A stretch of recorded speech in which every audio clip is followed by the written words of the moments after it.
Hello प्यारे बच्चों, कैसे हैं आप लोग। आई होप बहुत अच्छे होंगे और क्लासेस को एंजॉय कर रहे होंगे। आप लोगों को कोई भी समस्या नहीं हो रहा होगा।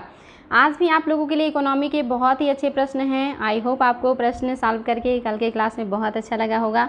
कल आप लोगों का परफॉर्मेंस बहुत अच्छा था। आप सभी के आंसर मैक्सिमम सही आ रहे थे। ये देखकर अच्छा लग रहा था कि आप लोगों ने अच्छे से रिवीजन किया है या जो भी मैंने पढ़ाया है वो आप लोगों को अच्छे से याद है। यानी कि जो भी चीज़ें आपने पढ़ी हैं उसका रिवीजन बहुत ज़रूरी है और इस प्रैक्टिस सेशन के माध्यम से वो सारी चीज़ें आप लोगों का रिवीजन कराया जाएगा। इसीलिए आप सभी बच्चों को क्लास में उपस्थित रहना है, साथ ही ज़्यादा से ज़्यादा उत्तर को जो है सही करने का प्रयास करना है। अपनी पढ़ी हुई चीज़ों को फिर से रिकॉल कीजिएगा और उसको याद करके फिर से सही आंसर देने का प्रयास कीजिएगा। आई होप आपको बहुत अच्छा लगेगा क्लास। तो आज का जो प्रश्न है ये भी बहुत अच्छा है बच्चों। इसमें भी समझदारी से आंसर दीजिएगा कि कौन सा आपका जो है वो सही नहीं है। कथन है, भारतीय अर्थव्यवस्था के बारे में अमर्त्य सेन के सुझाव से संबंधित निम्नलिखित कथनों में से कौन सा कथन सही नहीं है। भारतीय अर्थव्यवस्था के बारे में अमर्त्य सेन के सुझाव से संबंधित निम्नलिखित कथनों में से कौन सा कथन सही नहीं है। पहला है, इसे वस्तु उन्मुख होना चाहिए। दूसरा है, इसे जन उन्मुख होना चाहिए। तीसरा है, सबसे अधिक निर्धन व्यक्ति की आर्थिक सुरक्षा होनी चाहिए। और चौथा है, विश्व अर्थव्यवस्था में इनकी एकीकरण के साथ राष्ट्रीय बचाव होना चाहिए। तो आप बताएंगे बच्चों कि कौन सा स्टेटमेंट है जो भारतीय अर्थव्यवस्था के बारे में अमर्त्य सेन के द्वारा दिए गए सुझाव से संबंधित सही नहीं है। और ये भी बहुत ही बढ़िया प्रश्न है बच्चों। इसको ध्यान से अगर पढ़ेंगे और विचार करेंगे तो आंसर देने में आसानी होगी। और आप सबको पता होना चाहिए कि कौन सा स्टेटमेंट है जो कि सही नहीं है। तो आपको ये, अगर आपने अच्छे से इसको समझा है तो आप बता सकते हैं कि आपका कौन सा है जो कि सही नहीं है। आपका जो पहला स्टेटमेंट है ये आपका सत्य नहीं है, क्योंकि कह रहा भारतीय अर्थव्यवस्था जो है इसके बारे में जो अमर्त्य सेन ने सुझाव दिया था, उन्होंने इसे वस्तु उन्मुख होना चाहिए ऐसा नहीं कहा था। इसलिए आपका पहला स्टेटमेंट जो है ये गलत हो गया। दूसरा आपका सही है, इसे जन उन्मुख होना चाहिए। यानी कि हमारी जो अर्थव्यवस्था है ये जनता के हिसाब से होना चाहिए, जनता के विकास के लिए होना चाहिए, जनता की सुख सुविधाओं के लिए होना चाहिए। तो पहला बिल्कुल सही है। दूसरा भी सही है, सर्वाधिक निर्धन या सबसे अधिक निर्धन व्यक्ति की आर्थिक सुरक्षा होनी चाहिए। बिल्कुल, जो व्यक्ति सबसे ज़्यादा गरीब है उसकी भी आर्थिक सुरक्षा होनी चाहिए। अर्थव्यवस्था में इस बात पर भी ध्यान दिया जाना चाहिए। तो आपका तीसरा भी सही है। चौथा भी सही है, विश्व अर्थव्यवस्था में इनकी एकीकरण के साथ राष्ट्रीय बचाव होना चाहिए। ये भी सही है कि जो आपका वैश्विक अर्थव्यवस्था है इसमें जो भी निर्धन गरीब व्यक्ति होते हैं उनके एकीकरण के साथ साथ राष्ट्रीय बचाव भी होना चाहिए। तो आपका दूसरा, तीसरा, चौथा बिल्कुल सही है। आपको असत्य बताना था तो आपका पहला स्टेटमेंट जो है ये सही नहीं है। आई होप बच्चों समझ में आया होगा आपको। वस्तु उन्मुख नहीं होना चाहिए बल्कि व्यक्ति उन्मुख होना चाहिए। व्यक्ति के ज़रूरतों को ध्यान में रख के काम किया जाना चाहिए। नेक्स्ट है बच्चों, यह विचार कि भविष्य में भारतीय नियोजन में वस्तुओं से अधिक ध्यान व्यक्तियों पर देना चाहिए, किसने कहा था। बहुत ही आसान क्वेश्चन है कि किसने कहा कि भविष्य में जो भारत के लिए आर्थिक नियोजन होगा, जो अर्थव्यवस्था के लिए ढांचा बनेगा, उसमें वस्तुओं से अधिक ज़्यादा ध्यान व्यक्तियों पर देना चाहिए। ये बात किसने कहा। पहला है अमर्त्य सेन के द्वारा। क्या अमर्त्य सेन ने कहा कि वस्तुओं को नहीं बल्कि व्यक्तियों को महत्व दिया जाना चाहिए अर्थव्यवस्था में, या जो भी अर्थव्यवस्था में चीज़ें बनाई जाएं, जो भी नियम कानून बने, जो भी विकास का काम हो वो व्यक्तियों को ध्यान में रख के हो, या यशवंत सिन्हा द्वारा ये बात कही गई, या अटल बिहारी वाजपेयी द्वारा ये बात कही गई, या मनमोहन सिंह ने ये स्टेटमेंट कहा है। तो बताएंगे बच्चों कि कौन सा व्यक्ति है जो ऐसा विचार रखता है कि भविष्य में भारतीय नियोजन में वस्तुओं से अधिक ध्यान व्यक्तियों पर देना चाहिए। तो ये बहुत ही बढ़िया प्रश्न है और आप लोगों के लिए काफ़ी इम्पोर्टेंट भी है। तो आप सबको पता है इसमें आपका जो ऑप्शन नंबर फर्स्ट है यही सही है, अमर्त्य सेन ने ही। और अगर इसके पहले का क्वेश्चन आपने किया है तो इसमें कोई आपको डाउट ही नहीं होना चाहिए कि इन्होंने व्यक्तियों को बहुत ज़्यादा प्रेफरेंस दिया है, व्यक्तियों को ज़्यादा महत्व दिया, गरीब व्यक्तियों को ज़्यादा ध्यान दिया है। इसी वजह से आप देखेंगे अमर्त्य सेन को इतना ज़्यादा जो है महत्व दिया जाता है, क्योंकि इन्होंने अर्थव्यवस्था के क्षेत्र में बहुत ही बढ़िया विचार जो है प्रस्तुत किया है। नेक्स्ट क्वेश्चन है बच्चों, हिंदू वृद्धि दर किससे संबंधित है? ये क्वेश्चन आपके लिए नया हो सकता है, लेकिन ये बहुत ही बढ़िया प्रश्न है। हिंदू वृद्धि दर किससे संबंधित है? पहला है मुद्रा से, दूसरा है जीडीपी से, तीसरा है जनसंख्या से और चौथा है जीएनपी से। तो बताएंगे बच्चों, आपका हिंदू वृद्धि दर इनमें से किससे संबंधित है? ये आपके लिए थोड़ा सोचने वाला प्रश्न हो सकता है। हालांकि एग्ज़ाम में आया है तो जाहिर सी बात है कभी ना कभी आपने इसको देखा ही होगा। और ये आपका 1996 में भी आया है, 2006 में भी आया और 2019 में भी आया है। तो इसलिए ये क्वेश्चन आपके लिए इम्पॉर्टेंट है। ये कई राज्यों के पीसीएस एग्ज़ाम का भी क्वेश्चन है। तो आप बताएंगे कि आपका हिंदू वृद्धि दर किससे संबंधित है? याद रखेंगे बच्चों, बहुत इंपॉर्टेंट है। हिंदू वृद्धि दर जो है इसको जीडीपी से जोड़ा जाता है। लेकिन अगर दे कि हिंदू वृद्धि दर किससे संबंधित है और ऑप्शन में हो प्रति व्यक्ति आय, राष्ट्रीय आय, जनसंख्या, साक्षरता, तब वहाँ पे अगर जीडीपी ऑप्शन में नहीं है तो आप क्या करेंगे? राष्ट्रीय आय को सही कर देंगे। अगर ऑप्शन में जीडीपी नहीं है तो राष्ट्रीय आय को सही करेंगे, लेकिन अगर जीडीपी है तो जीडीपी को ही सही करेंगे। क्या है ये? ध्यान से सुनिएगा। एक प्रोफेसर थे जिनका नाम था राधा कृष्णन। उन्होंने 1981 में अमेरिका के इकोनॉमिक एसोसिएशन में बोलते हुए कहा कि हिंदू वृद्धि दर का सर्वप्रथम इन्होंने ही उपयोग करते हुए क्या स्टेटमेंट दिया है? इन्होंने कहा कि हिंदू परंपरा जो कि विकास के अनुकूल नहीं है। उनके कहने का मतलब था कि जो हिंदू की परंपराएं हैं, हिंदू धर्म में जो रीति रिवाज हैं, ये विकास के लिए अनुकूल नहीं है और इसीलिए इन्होंने कहा कि ये विकास को प्रश्रय नहीं देता, यानी कि विकास को बढ़ावा नहीं देता है, चूँकि ये विकास के अनुकूल नहीं है और इसी कारण जो भारत की अर्थव्यवस्था है ये बहुत पीछे है। और अगर जो है हिंदू जो मतलब विचारधारा है, जो मिथोलॉजी है, जो उनकी जो परंपराएं हैं, ये विकास के अनुकूल होती तो भारत जो है ये और भी ज़्यादा बढ़िया जीडीपी होता भारत का, या इसके जो आर्थिक विकास है और अच्छी होती। तो इन्होंने बताया कि हिंदू जो वृद्धि दर है इसको इन्होंने जोड़ दिया जीडीपी से या राष्ट्रीय इनकम से जोड़ दिया है। तो इसीलिए इसको बार बार क्वेश्चन पूछा जाता है कि हिंदू वृद्धि दर किससे संबंधित है?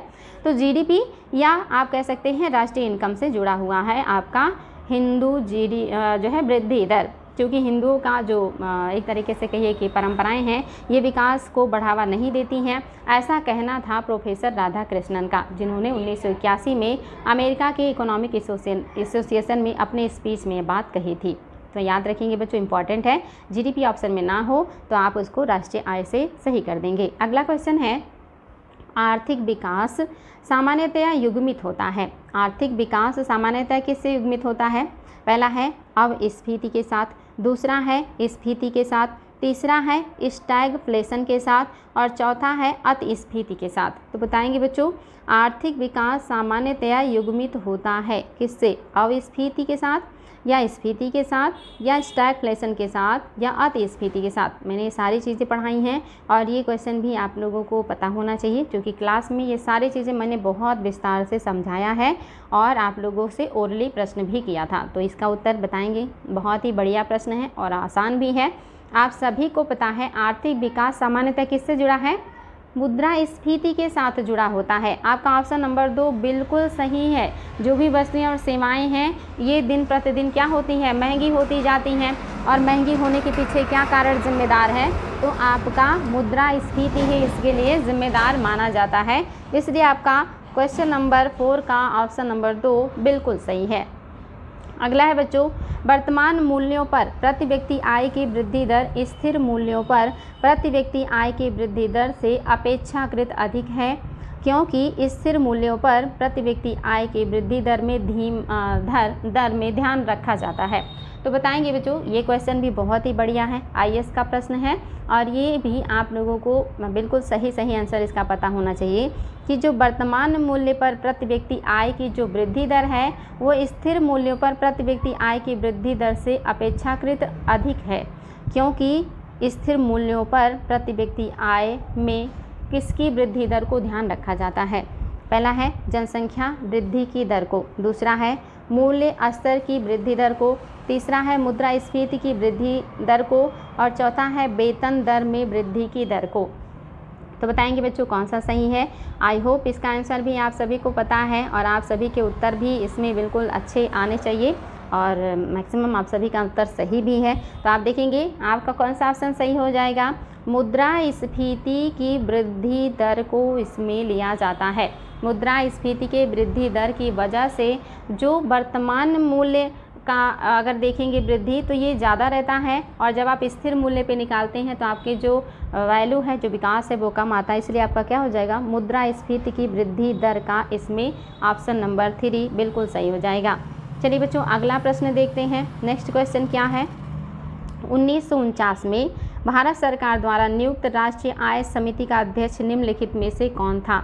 1949 में भारतीय सरकार द्वारा नियुक्त राष्ट्रीय आय समिति का अध्यक्ष कौन था। पहला है CR राव, दूसरा है PC महालनोबिस, तीसरा है VKRB राव, चौथा है KN राज। तो बताना है बच्चों 1949 में भारत सरकार द्वारा नियुक्त राष्ट्रीय आय समिति का अध्यक्ष किसे बनाया गया था। ये प्रश्न भी आप लोगों को पता होना चाहिए। आई थिंक ये आपके लिए काफ़ी बढ़िया प्रश्न है, क्योंकि ये सारी चीज़ें आपको पढ़ाई जा चुकी हैं, तो इसमें आप लोगों को बिल्कुल भी गलती नहीं करना है। आपका जो ऑप्शन नंबर 2 है ये बिल्कुल सही है। PC महालनोबिस को ही 1949 में भारत सरकार द्वारा नियुक्त किया गया था, राष्ट्रीय समिति का अध्यक्ष बनाया गया था। इसलिए आपका दूसरा ऑप्शन बिल्कुल सही है, और ये आप लोगों को बिल्कुल भी गलत नहीं करना है। वर्ष 1949 में भारत सरकार ने राष्ट्रीय समिति अध्यक्ष PC महालनोबिस को नियुक्त किया था, और ये बहुत ही बढ़िया प्रश्न है, इसको याद रखेंगे।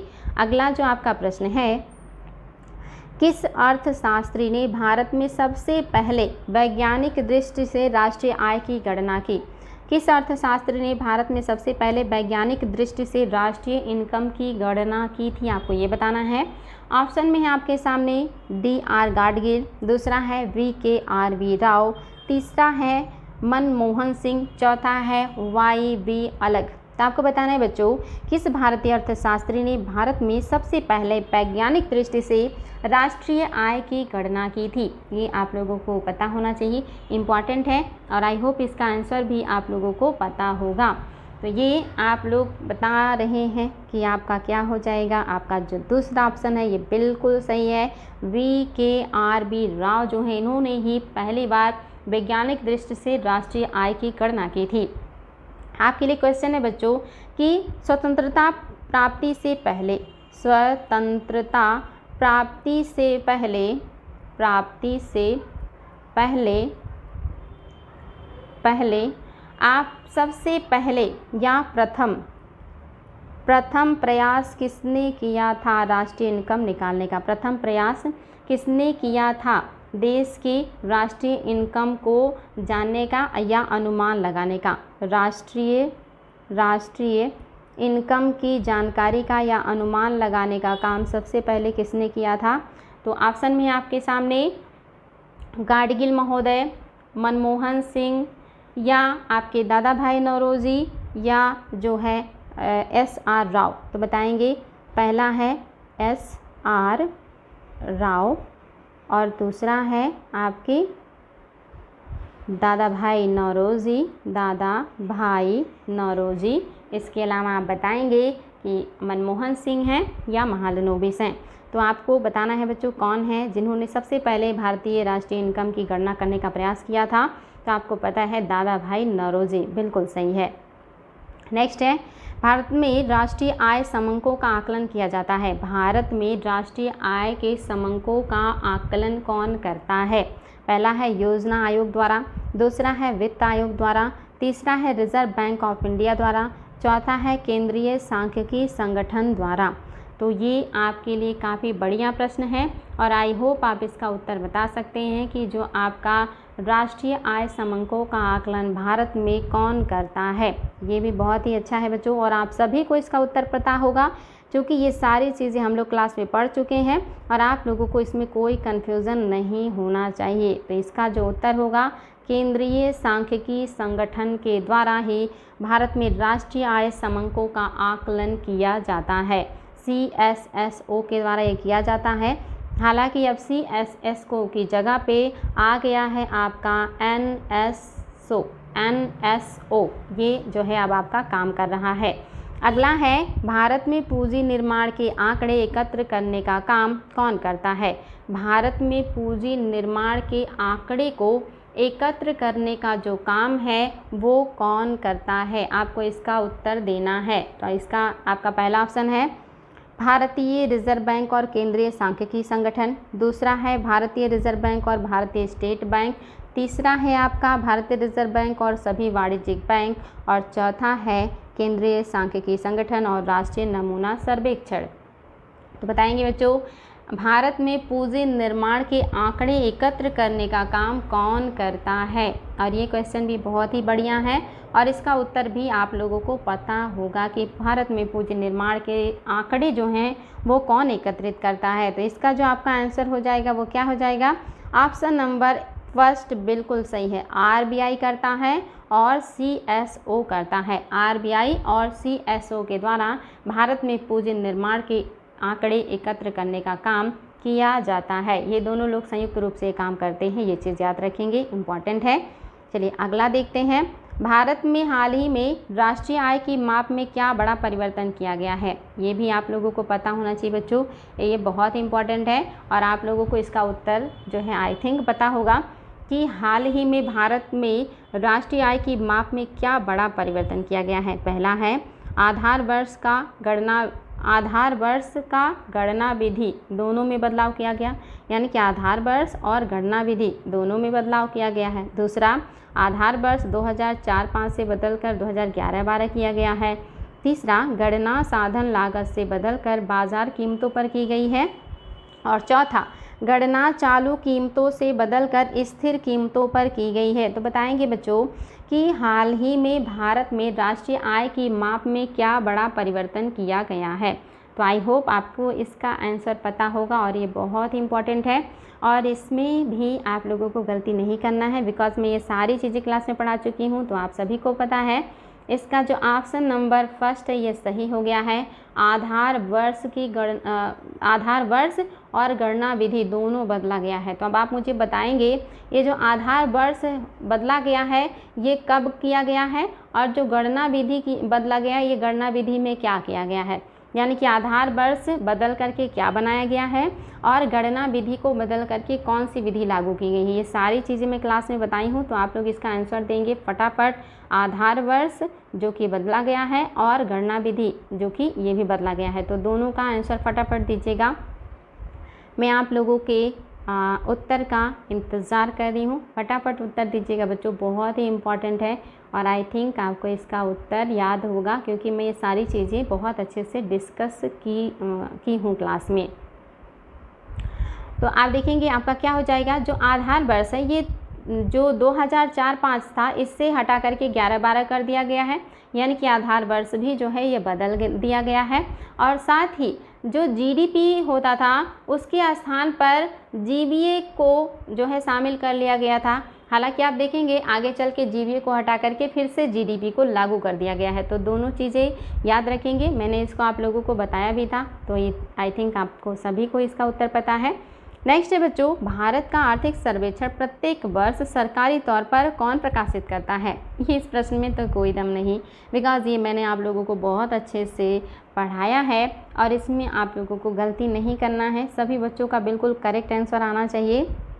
पहला है भारतीय रिजर्व बैंक द्वारा, दूसरा है भारतीय योजना आयोग द्वारा, तीसरा है भारत सरकार के वित्त मंत्रालय द्वारा और चौथा है भारत सरकार के उद्योग मंत्रालय द्वारा। तो बताएंगे बच्चों आपका कौन सा ऑप्शन है जो कि सही हो जाएगा, और ये भी आप लोगों को गलत नहीं करना है। इसका उत्तर आप सभी का सही आना चाहिए और ये आपके लिए काफ़ी आसान होगा, बिकॉज मैं ये पहले ही करवा चुकी हूँ, इसलिए आपके लिए काफ़ी आसान होना चाहिए। तो आप सभी को पता है इसका जो उत्तर है भारत सरकार के वित्त मंत्रालय द्वारा आर्थिक सर्वेक्षण प्रत्येक वर्ष सरकारी तौर पर प्रकाशित किया जाता है। ये बिल्कुल करेक्ट है, इसमें कोई डाउट नहीं है। चलिए अगला देखते हैं, निम्न में से कौन सही सुमेलित नहीं है? इनमें से कौन सा है जो कि आपका सही सुमेलित नहीं है, आपको ये बताना है और ये आपके लिए काफ़ी आसान होगा क्योंकि ये सारे शब्दावलियाँ मैं आप लोगों को पढ़ा चुकी हूँ कि कौन सी शब्दावली किससे जुड़ा हुआ है। तो आप देखेंगे पहला है आर्थिक विकास, क्या ये संरचनात्मक परिवर्तन को दर्शाता है। दूसरा आर्थिक वृद्धि, क्या ये सकल घरेलू उत्पाद से जुड़ा है। तीसरा है संपोषित विकास, क्या ये स्वास्थ्य से जुड़ा है। चौथा है जीवन की गुणवत्ता, क्या ये स्वास्थ्य से जुड़ा है। तो ये क्वेश्चन बहुत आसान है, बिल्कुल कॉमन सेंस का क्वेश्चन है और आप लोगों के लिए तो बिल्कुल भी ये आसान होना चाहिए, यानी कि बिल्कुल भी हार्ड नहीं होना चाहिए, क्योंकि ये सारे वर्ड मैं आप लोगों को बता चुकी हूँ। विकास भी समझाया है, समृद्धि भी समझाया है और जीवन की गुणवत्ता भी समझाया है। तो आप सभी को पता है संपोषणीय विकास का जो संबंध है ये पर्यावरण से है, पर्यावरण के सुरक्षा, संरक्षण, सतत विकास से है। ये स्वास्थ्य से जुड़ा नहीं है बच्चों। और कौन सा सही नहीं है आपको यही बताना था, तो आपका क्या हो गया, आपका जो ऑप्शन नंबर 3 है ये सही सुमेलित नहीं है। नेक्स्ट है बच्चों, भारतीय अर्थव्यवस्था के संदर्भ में निम्नलिखित कथनों पर विचार कीजिए और सही कथन का चयन कीजिए। पहला है सकल घरेलू उत्पाद में विगत 1 दशक में 4 गुना वृद्धि हुई है। क्या ये बात सही है कि जीडीपी में पिछले 10 वर्षों में 4 गुना की वृद्धि हुई है। दूसरा, सकल घरेलू उत्पाद में सार्वजनिक क्षेत्र के प्रतिशत अंश में विगत 1 दशक में कमी आई है। क्या दूसरा स्टेटमेंट सही है कि जो आपका सकल घरेलू उत्पाद है इसमें सार्वजनिक क्षेत्र के प्रतिशत अंश में विगत 1 दशक में कमी आई है। तो आपको बताना है बच्चों आपका कौन सा स्टेटमेंट है जो कि सही है। आपके सामने कूट है, आपको इसमें बताना है कि आप कूट की सहायता से उत्तर दीजिएगा कि आपका कौन सा सही है, केवल पहला सही है, केवल दूसरा सही है, या आपका दोनों सही है, या इनमें से कोई भी सही नहीं है। तो इसका उत्तर भी बढ़िया है और आपको इसको बहुत समझ करके देना है, बिना विचार किए उत्तर मत दीजिएगा।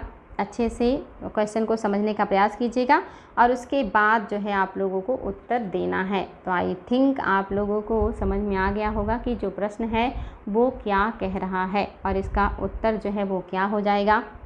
तो आप सभी को पता है कि जो कह रहा है कि सकल घरेलू उत्पाद में विगत जो दशक है इसमें 4 गुना की वृद्धि है। क्या ये संभव है?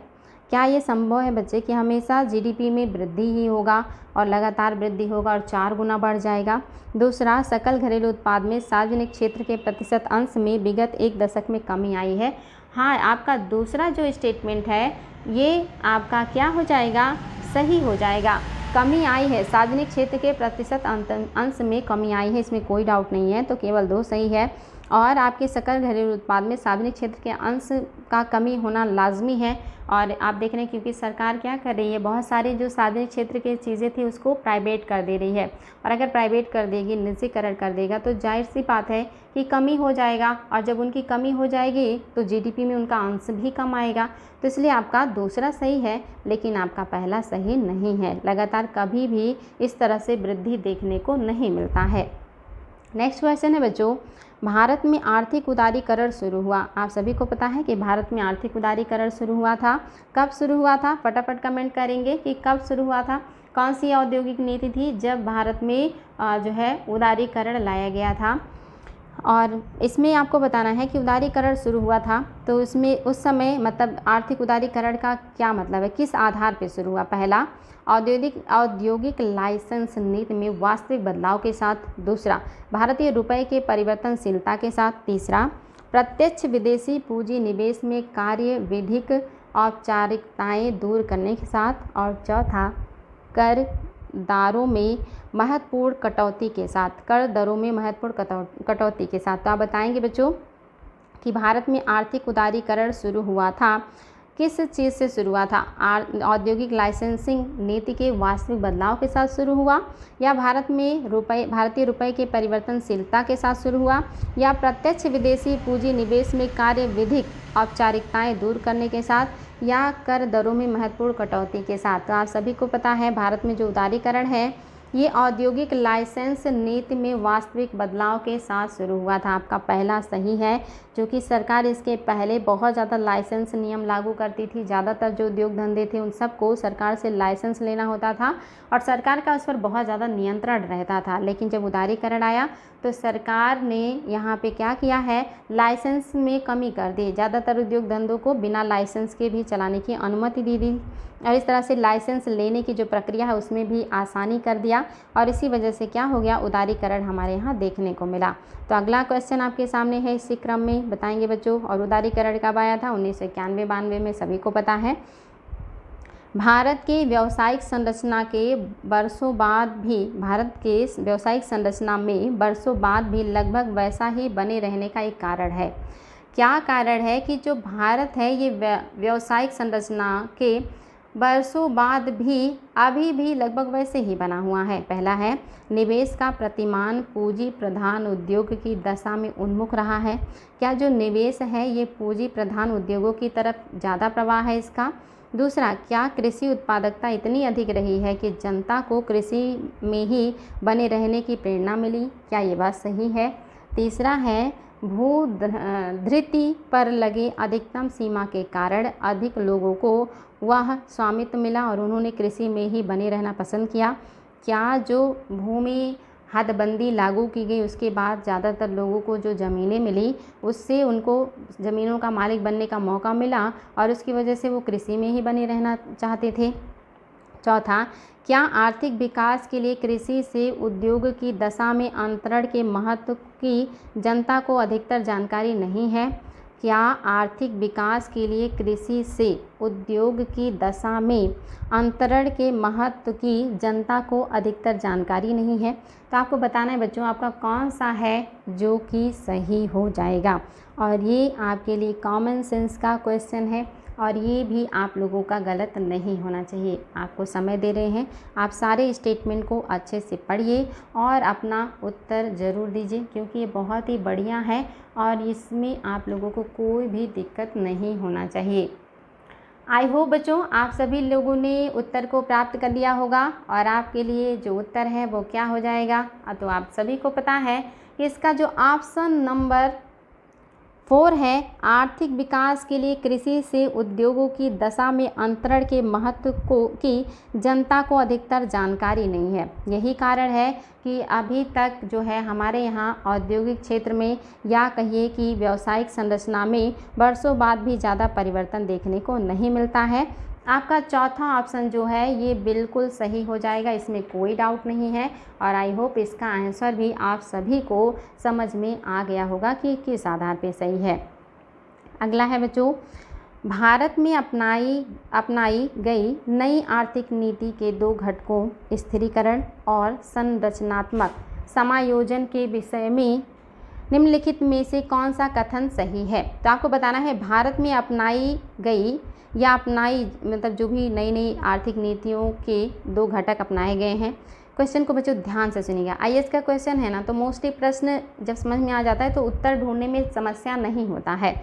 तो क्वेश्चन है भारत में अपनाई गई नई आर्थिक नीति के 2 घटकों, नई आर्थिक नीति में जो 2 घटक हैं जिसमें आपका पहला स्थिरीकरण और दूसरा है संरचनात्मक समायोजन के विषय में निम्नलिखित में से कौन सा कथन है जो कि आपका सही है। यानी कि कौन सा कथन है जो स्थिरीकरण और संरचनात्मक जो आपका समायोजन है इसको दर्शाता है। आपको ये बताना है बच्चों, बहुत ही बढ़िया प्रश्न है और ये आपका आईएएस का प्रश्न है और ये आपको बताना है। पहला स्टेटमेंट है स्थिरीकरण क्रमिक बहुपद पदक्रम है। क्या स्थिरीकरण क्रमिक बहुपद पदक्रम है जबकि स्थिरीकरण त्वरित अनुकूल जो है प्रक्रम है।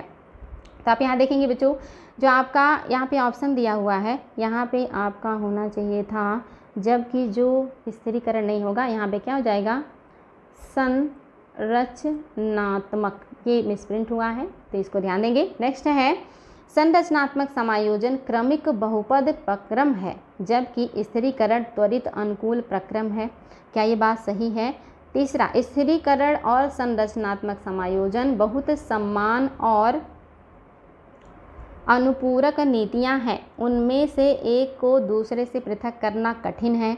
चौथा, स्थिरीकरण का संबंध मुख्यतः ऐसी नीति के वर्ग से है जिनका क्रियान्वयन केंद्र सरकार करती है जबकि संरचनात्मक समायोजन का संचालन राज्य सरकारों को करना होता है। देखिए बच्चों बहुत ही बढ़िया है और इसमें आप लोगों को कोई भी दिक्कत नहीं होना चाहिए। 1 मिनट बच्चों, थोड़ा सा जो है प्रश्नों को लेकर के थोड़ा टेक्निकल समस्याएं हो जाती हैं कभी कभी। आप लोग उसका आंसर ढूंढिएगा, आप लोगों को सही आंसर मिल जाएगा और इसमें कोई भी जो है उत्तर फटाफट दीजिए। और बताइएगा क्या होगा।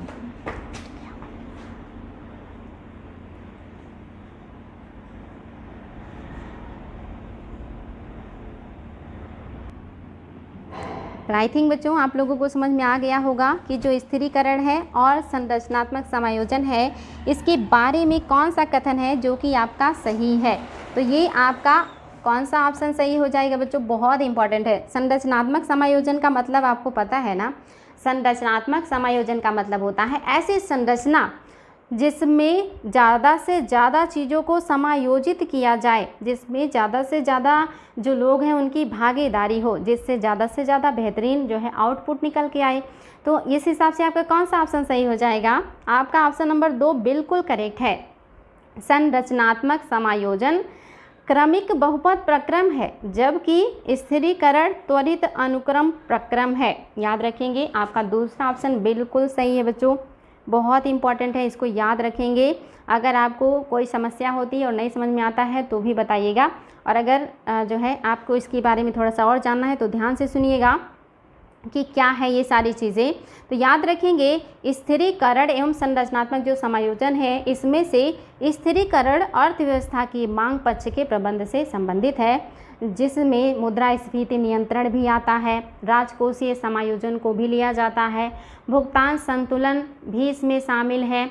और जो आपका संरचनात्मक समायोजन है इसमें क्या होता है, इसमें आपकी अर्थव्यवस्था के पूर्ण पक्ष के प्रबंध से संबंधित है, जिसमें व्यापार भी होगा, पूंजी प्रवाह में सुधार भी होगा, औद्योगिक विनियंत्रण भी होगा, विनिवेश भी होगा और वित्तीय क्षेत्र सुधार, ये सारी चीज़ें शामिल की जाती हैं। यानी कि ये बहुक्रमिक पदक्रम जो है आपका संरचनात्मक हो जाएगा, और स्थिरीकरण जो त्वरित अनुकूलन प्रक्रम है ये आपका क्या हो जाएगा, ये आपका स्थिरीकरण हो जाएगा। तो आपका दूसरा ऑप्शन बिल्कुल सही है। ये भी आईएएस का प्रश्न है और ये बिल्कुल समझ वाले प्रश्न हैं। बहुत सारे प्रश्न आपको ऐसे मिलेंगे, ये मत सोचिएगा कि हूबहू वही शब्द, वही वर्ड, वही लिमिटेशन जो आपको पढ़ाया जाता है क्लास में सेम वही मिलेगा। कभी कभी आपको ऐसी चीज़ें भी देखने को मिलेंगी जो आपके लिए नई होंगी, जहाँ पे आपको अपने कॉमन सेंस का उपयोग करके चीज़ों को बताना होगा। तो बच्चों अगला जो आपका प्रश्न है, ये प्रश्न है भारतीय अर्थव्यवस्था के उदारीकरण का अग्रदूत किसे कहा जाता है। यानी कि इसने भारत में जो अर्थव्यवस्था है इसमें उदारीकरण लेकर के आए थे, तो वो कौन से व्यक्ति हैं। तो आपका पहला ऑप्शन है डॉक्टर मनमोहन सिंह, दूसरा है पीवी नरसिम्हा राव, तीसरा है डॉक्टर बिमल जालान को, चौथा है चिदम्बरम को। तो आपको बताना बच्चों की भारतीय अर्थव्यवस्था में उदारीकरण का अग्रदूत किसको कहा जाता है। तो आप सभी को पता है, इस प्रश्न में भी कोई दम नहीं है, ये काफ़ी इम्पॉर्टेंट है। याद रखेंगे, जब भारतीय अर्थव्यवस्था में उदारीकरण लाया गया 1991 में, उस समय मैंने आप लोगों को बताया था कि जो वित्त मंत्री थे वो मनमोहन सिंह थे, और उन्होंने इस क्षेत्र में बहुत ही बढ़िया काम किया था, और उन्हीं की वजह से आप देखेंगे अर्थव्यवस्था में इतना अच्छे से उदारीकरण लागू हो पाया। इसीलिए मनमोहन जी को ही उदारीकरण का अग्रदूत कहा जाता है। आपका ऑप्शन नंबर फर्स्ट बिल्कुल सही है। और उस समय प्रधानमंत्री कौन थे, तो ये भी आप लोगों को पता होना चाहिए बच्चों कि उस समय प्रधानमंत्री कौन थे। तो उस समय प्रधानमंत्री पीवी नरसिम्हा राव थे। आपके लिए एक प्रश्न है, बहुत ही अच्छा प्रश्न है, इसका उत्तर दीजिएगा, क्योंकि मैं आप लोगों को पढ़ा चुकी हूँ कि आपके जीडीपी में या कहिए कि आपके घरेलू सीमा में क्या शामिल होता है, सीमा में क्या शामिल नहीं होता, ये बताइएगा। नहीं होता है, नहीं होता। पहला है आपका जलीय क्षेत्र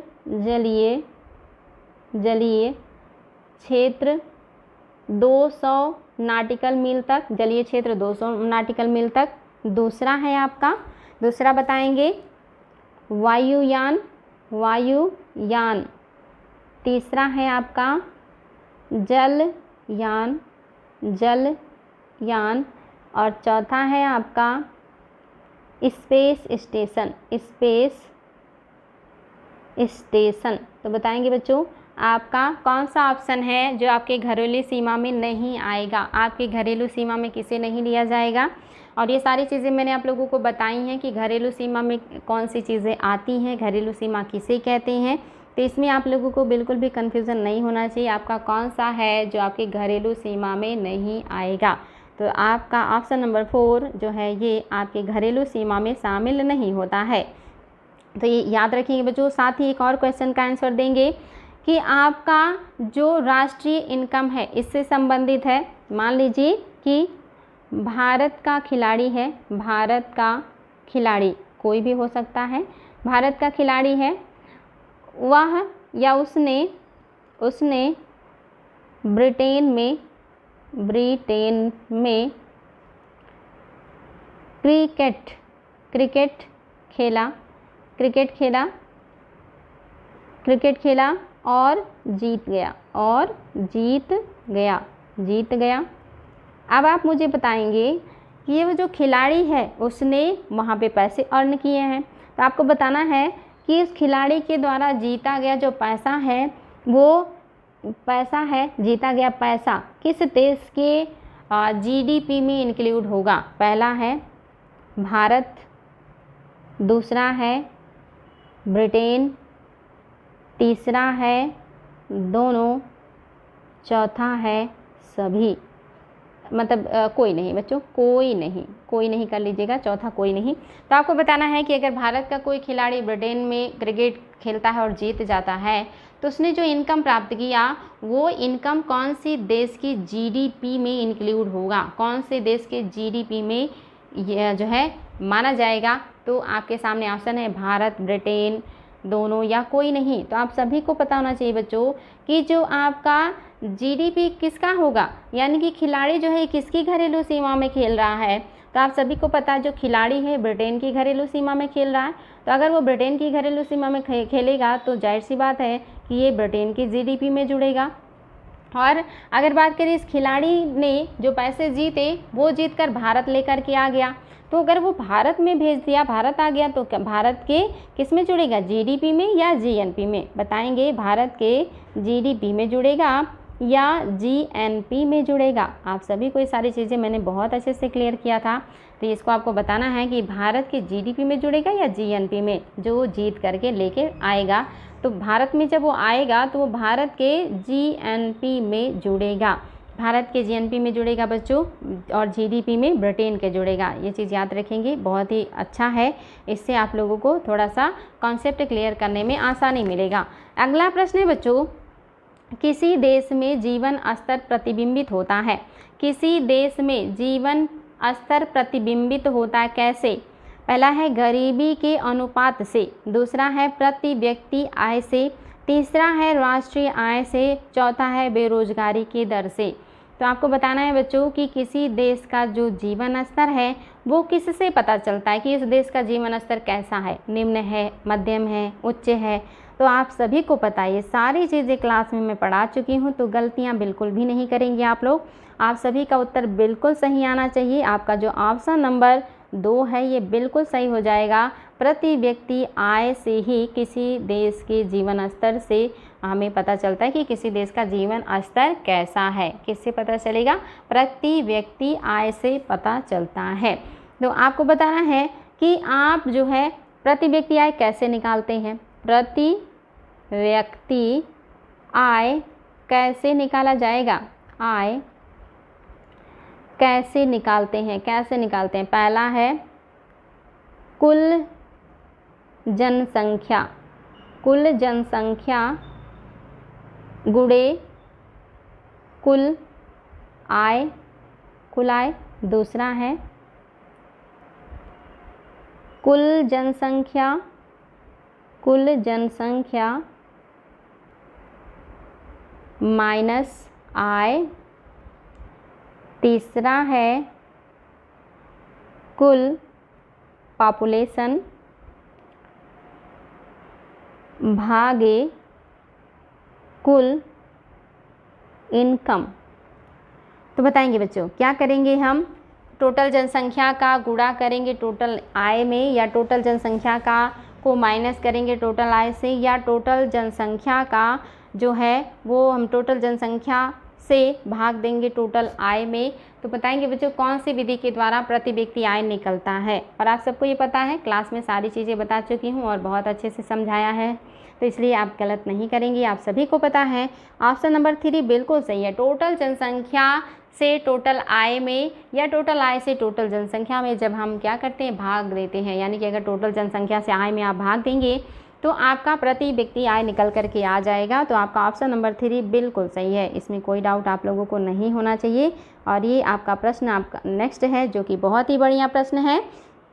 क्वेश्चन है, निम्न में से कौन सा एक आर्थिक वृद्धि का परिचायक है? पहला है, वर्ष के दौरान स्थिर कीमतों पर राष्ट्रीय आय में वृद्धि। क्या वर्ष के दौरान स्थिर कीमतों पर राष्ट्रीय आय में वृद्धि ये आपकी आर्थिक समृद्धि का परिचायक है? या वास्तविक प्रति व्यक्ति आय में स्थिर वृद्धि? या किसी अवधि में चालू कीमतों पर राष्ट्रीय आय में वृद्धि? या जनसंख्या में वृद्धि के साथ राष्ट्रीय आय में वृद्धि? तो गलती नहीं करेंगे बच्चों। आर्थिक वृद्धि का परिचय क्या होता है मैं बता चुकी हूँ, और ये आपके लिए बहुत इम्पॉर्टेंट है। आर्थिक वृद्धि किसे कहते हैं? तो आप सभी को इसका उत्तर पता होना चाहिए और आप सभी का उत्तर बिल्कुल सही आना चाहिए, और ये बहुत ही बढ़िया प्रश्न है, आप सभी को पता है। ऑप्शन नंबर इसका जो दूसरा है ये सही है। वास्तविक प्रति व्यक्ति आय में स्थिर वृद्धि, यानी कि स्थिर रूप से अगर वृद्धि बनी रहे तो अब ये क्या दर्शाता है कि आपके यहाँ आर्थिक वृद्धि हो रही है। अगर हर व्यक्ति का आय स्थिर रूप से बढ़ती रहे, हमेशा बढ़ता रहे, तो जाहिर सी बात है वो टोटल इनकम कहाँ पे आएगा? आपके देश की राष्ट्रीय इनकम को प्रदर्शित करेगा, आपके देश के आर्थिक विकास को प्रदर्शित करेगा। अगर हर व्यक्ति का आय बढ़ रहा है और स्थिर रूप से लगातार बढ़ रहा है तो जाहिर सी बात है ये आर्थिक समृद्धि का क्या है? परिचायक है। ऑप्शन नंबर 2 आपका बिल्कुल करेक्ट है बच्चों, और इसमें आप लोगों को कोई भी डाउट नहीं होना चाहिए, ये आप लोग अच्छे से याद रखेंगे। नेक्स्ट चलिए बच्चों आगे देखते हैं कि आपका कौन सा है जो कि अगला प्रश्न है। तो चलिए बच्चों उसके पहले एक प्रश्न का उत्तर दीजिएगा, देखते हैं ये उत्तर आपके लिए कैसा है, आप इसको बता पाते हैं या नहीं। तो आपके सामने क्वेश्चन है, राष्ट्रीय आय। राष्ट्रीय आय, राष्ट्रीय आय है बच्चों, आपको बताना है कि कौन सा है जो आपके राष्ट्रीय आय को बता रहा है। ए पहला ऑप्शन में है बाजार, बाजार मूल्य पर, बाजार मूल्य पर, बाजार मूल्य पर निबल राष्ट्रीय उत्पाद, निबल राष्ट्रीय उत्पाद, बाजार मूल्य पर निबल राष्ट्रीय उत्पाद, पहला ऑप्शन। दूसरा है साधन लागत पर निबल राष्ट्रीय उत्पाद, दूसरा है बी वाला या दूसरा वाला, साधन लागत पर निबल राष्ट्रीय उत्पाद, उत्पाद पहला है बाजार मूल्य पर निबल राष्ट्रीय उत्पाद, दूसरा है साधन लागत पर जो है निबल राष्ट्रीय उत्पाद। तो आपके सामने दो ऑप्शन है बच्चों, आप इसमें से बताएंगे कि राष्ट्रीय आय को कौन बता रहा है, बाजार मूल्य पर निबल राष्ट्रीय उत्पाद या साधन लागत पर निबल राष्ट्रीय उत्पाद, कौन सा है जो आपके नेशनल इनकम यानी कि राष्ट्रीय आय को बता रहा है। तो ये भी आप लोगों को पता होना चाहिए। आप सभी को पता है कि जो शुद्ध राष्ट्रीय आय होता है वो बाजार मूल्य पर नहीं होता है, इसको हम क्या कर देते हैं, घटा देते हैं, मूल्य ह्रास घटा देते हैं, अप्रत्यक्ष कर घटा देते हैं, सब्सिडी को जोड़ लेते हैं, और फिर जो आता है वो कैसा होता है, वो निबल होता है, शुद्ध राष्ट्रीय आय होता है। और शुद्ध राष्ट्रीय आय जो होता है वो साधन लागत पर होता है। जब शुद्ध राष्ट्रीय आय निकालेंगे तो उसमें आपका बाजार मूल्य नहीं होगा, अप्रत्यक्ष कर नहीं होगा, उसमें आपका जो है अप्रत्यक्ष कर बिल्कुल भी नहीं जोड़ते हैं हम, और मूल्य ह्रास को भी हम क्या कर देते हैं, हटा देते हैं। अगला प्रश्न है बच्चों, और ये प्रश्न का उत्तर आप लोगों को देना है, और ये भी बहुत ही बढ़िया प्रश्न है। निरपेक्ष तथा प्रति व्यक्ति वास्तविक की वृद्धि आर्थिक विकास की ऊंची दर का संकेत नहीं करती।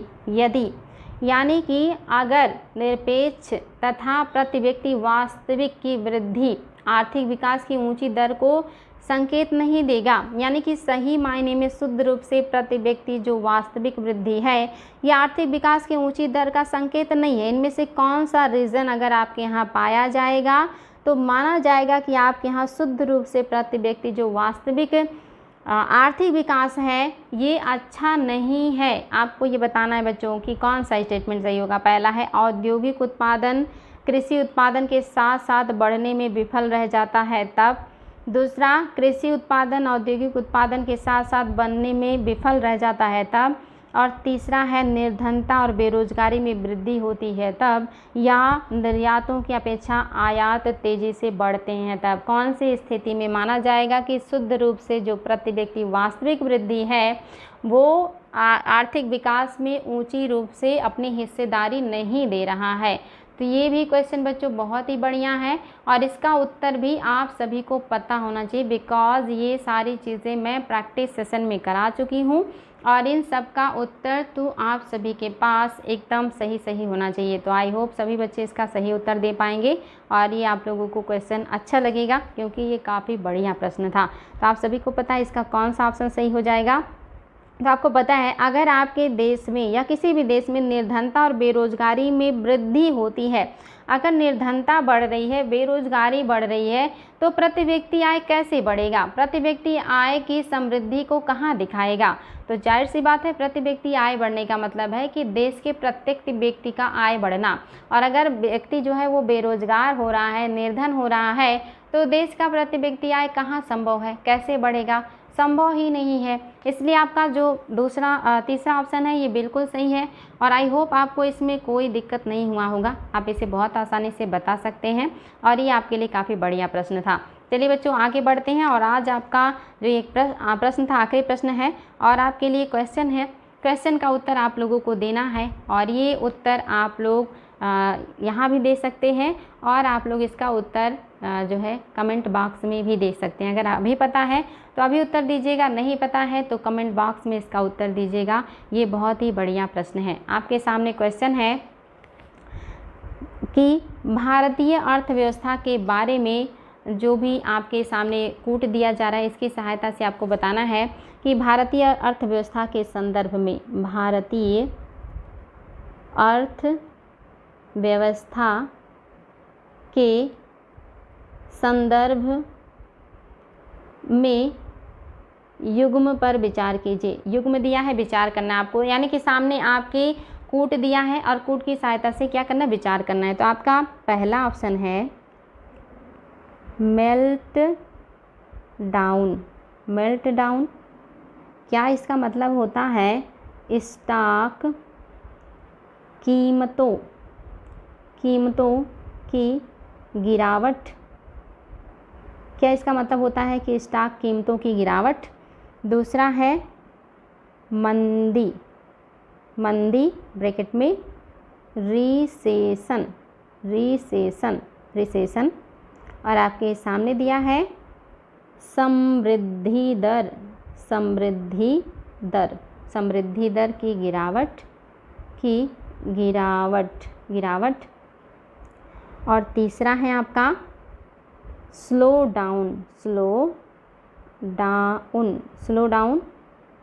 डाउन यानी कि इसका अर्थ है जीडीपी की गिरावट।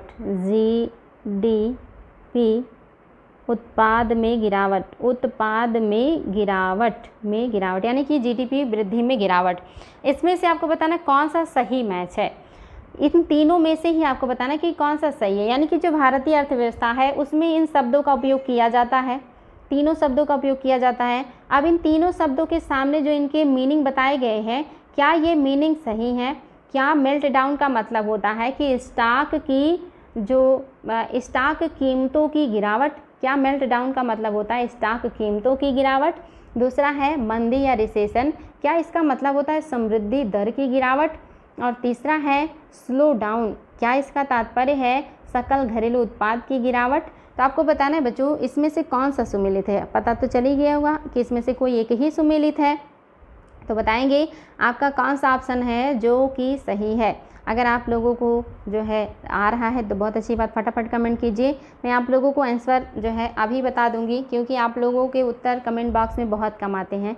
कुछ ही बच्चे कमेंट बॉक्स में उत्तर देते हैं, और इसी वजह से मैं ठीक से मूल्यांकन नहीं कर पाती। अगर आप सभी का उत्तर एक जगह आता तो मैं आप लोगों के उत्तरों का मूल्यांकन भी कर पाती और फीडबैक भी दे पाती, लेकिन सभी बच्चे एक जगह नहीं देते हैं उत्तर।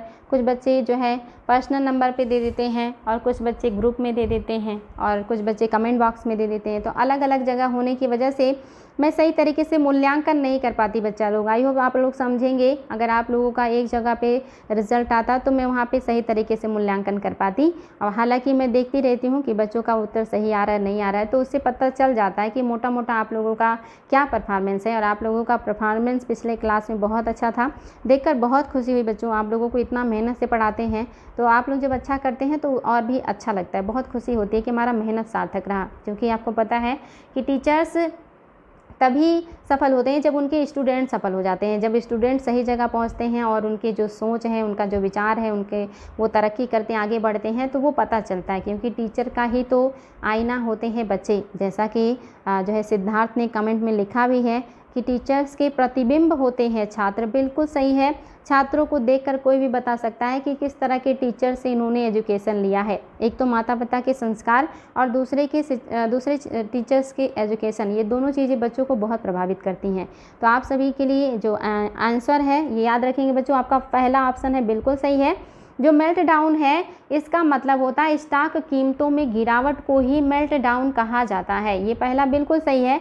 लेकिन जो दूसरा कह रहा है कि मंदी या रिसेशन, तो आपका जो मंदी या रिसेशन है ये किससे जुड़ा है? आपको पता है मंदी या रिसेशन ये व्यावसायिक एवं औद्योगिक चक्रों के संकुचन की स्थिति को बताता है। जब मंदी या रिसेशन आता है तो पता चलता है कि अर्थव्यवस्था में इस समय मंदी चल रही है, रिसेशन चल रहा है। इसका मतलब जो व्यावसायिक और औद्योगिक जो काम है वो ठप पड़ गए हैं। तेज़ी से जो है उत्पादन नहीं हो रहा, डिमांड नहीं हो रहा, तो इसलिए डिमांड नहीं हो रहा तो उत्पादन नहीं हो रहा। तो इसका मतलब है व्यावसायिक और औद्योगिक क्षेत्र में संकुचन आना, मंदी या रिसेशन। और स्लो डाउन ये आपके आर्थिक क्रियाओं के ह्रास से संबंधित है। आर्थिक क्रियाओं के ह्रास से, या इसमें जब ह्रासमान स्थिति पाई जाती है आर्थिक क्रियाओं में, तब इसे हम कहते हैं आपका क्या हो जाता है? Slow down. खास करके आपने देखा होगा आर्थिक क्रियाओं में कुछ ऐसी चीज़ें हैं जो कि शामिल की जाती हैं। अगर इन आर्थिक क्रियाओं में अच्छे से काम नहीं होता है, इसमें ह्रासमान देखने को मिलता है, तभी आपका क्या कहलाता है? स्लो डाउन कहलाता है। तो याद रखेंगे आपका जो मंदी है ये व्यावसायिक और औद्योगिक क्षेत्र में संकुचन से जुड़ा है, और जो आपका स्लो डाउन है ये आर्थिक क्रियाओं के ह्रासमान होने से जुड़ा है। इसका जीडीपी से लेना देना नहीं है बच्चों।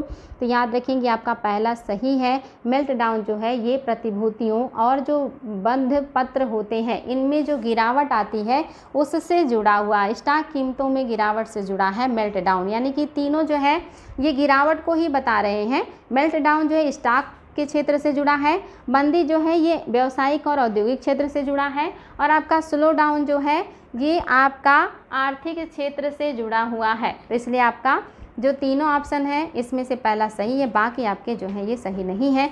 तो आज के क्वेश्चन आई होप आप लोगों को अच्छे लगे होंगे और क्लास लेके आपको अच्छा लगा होगा बच्चों। अगर आप लोगों को क्लासेस अच्छी लग रही हैं तो बहुत अच्छी बात है, और आप लोगों का परफॉर्मेंस देख के मुझे बहुत अच्छा लग रहा है। तो आज के लिए इतना ही रहने देते बच्चों, फिर मिलेंगे ऐसे ही बेहतरीन प्रैक्टिस क्वेश्चन के साथ। थैंक यू आप सभी को।